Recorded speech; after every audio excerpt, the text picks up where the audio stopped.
যেসব লিস্ট করেছেন, বিএলওদের কাছে আমার অনুরোধ থাকবে ভোটার লিস্ট থেকে কারো নাম যেন বাদ না যায় সেটা দেখার। মনে রাখবেন, ইলেকশন কমিশন তার নোটিফিকেশন যখন হবে ডেট অফ ইলেকশন, তখন থেকে এটা ইলেকশন কমিশনের আন্ডারে যায়। তার আগে স্টেট গভর্নমেন্ট, আবার ইলেকশনের পরেও স্টেট গভর্নমেন্ট। সুতরাং এটা মনে রাখবেন, আপনারা চাকরি করেন স্টেট গভর্নমেন্টের। নাম বাদ দেবেন যারা জেনুইন ভোটারদের, আমি তাদের বলছি দয়া করে মানুষকে হ্যারাস করবেন না। আর এখানে এনআরসি আমি বেঁচে থাকতে করতে দেব না, এখানে ডিটেনশন ক্যাম্প আমি করতে দেব না। না জেনে ফর্ম ফিল আপ করবেন না, আপনার ডিটেলস নিয়ে গিয়ে ভোটার লিস্ট থেকে নাম বাদ দিয়ে দেবে, আর নিয়ে বলবে এই নাও এনআরসির নোটিশ নাও। বাংলায় নাম বাদ দিয়ে দেখুন, ছৌ নাচ ছৌ নৃত্য আছে এখানে, ছৌ নাচ দেখবেন, ধামসা মাদল দেখবেন, ঢোল আছে, ঢোল, কাসর ঘণ্টা, শঙ্খ বাজিয়ে দেবো দামামা। মমতা বন্দ্যোপাধ্যায় বলছেন বাংলায় এসআইআর হলে ছৌ নাচ হবে, দামামা বাজবে, ঢোল বাজবে, ঢাক বাজবে। দ্বিতীয় প্রশ্ন দ্বিতীয় অগ্নিবাণ স্ক্রিনে। দ্বিতীয় প্রশ্ন, এসআইআর কাটবে ভুয়ো ক্ষমতা, তাই কি মরিয়া হয়ে উঠেছেন মমতা বন্দ্যোপাধ্যায়? কেন এতটা মরিয়া? ছৌ নৃত্য হবে, ধামসা মাদল বাজবে, কেন? অব্রহাত তুলছেন, 30 সেকেন্ড। পরিষ্কার দেখুন, এই বামপন্থীদের কথার উত্তর দিই। বামপন্থীর একটা কাজ খুব ভালো পারে, সেটা হচ্ছে ঘুমটার তলায় খ্যামটা নাচ করা। একদম বিএলএ নিয়ে বড় বড় ডায়লগ মারলেন। আমি একদম ইলেকশন কমিশনের প্রেস রিলিজ ডেটা তুলে ধরছি। সিপিআই করে, কিন্তু সিপিএম যাদের বিএলএ ছিল কটা অভিযোগ জমা দিয়েছে? রসগোল্লা 0। সিপিআইএমএল কটা অভিযোগ জমা দিয়েছে? 103টে। কিসের জন্য শুনবেন? বলছে এই 103 জনের নামও বাদ দাও।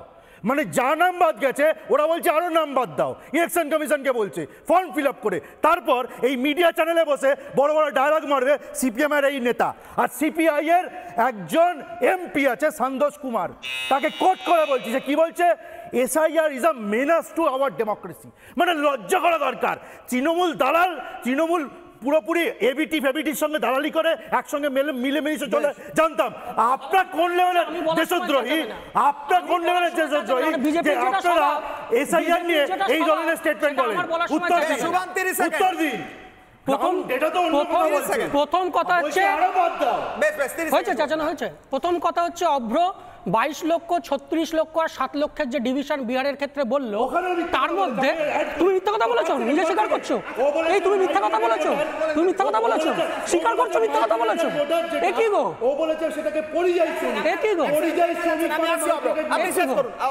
তুমি যে 22, 36 আর 7 লক্ষের হিসাব দিলে একদম সঠিক দিলে, তাহলে তার মধ্যে অনুপ্রবেশকারী কোথায়? বিজেপির নেতারা তো বলছে বাংলা বর্ডার দিয়ে অনুপ্রবেশকারী রোহিঙ্গা বাংলাদেশিরা ঢুকছে, বাংলাদেশিরা ঢুকছে, ঢুকেই নাকি বিহার ঝাড়খণ্ডে চলে যাচ্ছে।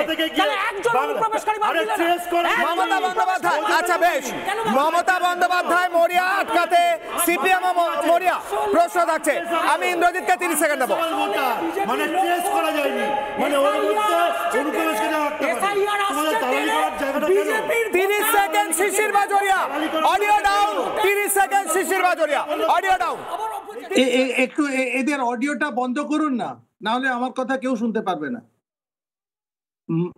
মাননীয় যে কথা বললেন আমি ওখান থেকে আরম্ভ করছি।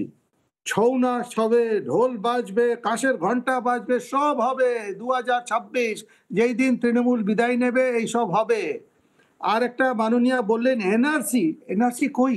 মাননীয় আপনি এনআরসির জুজু দেখছেন কোত্থেকে? এনআরসি তো নেই। আর আরেকটা জিনিসে বললেন বিএলওদের উদ্দেশ্যে কোনো নাম বাদ দেবেন না। আপনি এটা কি করে বলতে পারেন? আরে আপনি নিজেই তো বলছিলেন। তাহলে একটা জিনিস যদি মাননীয় আমাদের বুঝিয়ে দেন, 2002, 2005 আর আজকের মধ্যে কি তফাৎ হয়েছে? একটাই তফাৎ হয়েছে, উনি তখন বিরোধী দলের ছিলেন, এখন উনি ক্ষমতা পক্ষে আছেন। বেশ, 30 সেকেন্ড ইন্দ্রজিৎ। সিপিএম, বলুন শিশিরবাবু শেষ করুন। আমি একটাই বলছিলাম, উনি জানেন সিপিএম যেইভাবে চুরি করে এসেছিল, উনি ওটাই আরো বাড়িয়ে উনি বসে আছেন। উনি জানেন এই এসআইআর হলে এইসব নাম বাদ দিলে তাই জন্য মরিয়া ক্ষমতা যাবে বলে। বেশ, 30। নানা ধরনের কন্টেন্ট দেখার জন্য লাইক করুন, শেয়ার করুন আমাদের ফেসবুক পেজ, সাবস্ক্রাইব করুন আমাদের ইউটিউব চ্যানেল। পাশাপাশি অন্যান্য ব্রেকিং নিউজের জন্য অবশ্যই চোখ রাখুন রিপাবলিক বাংলায়।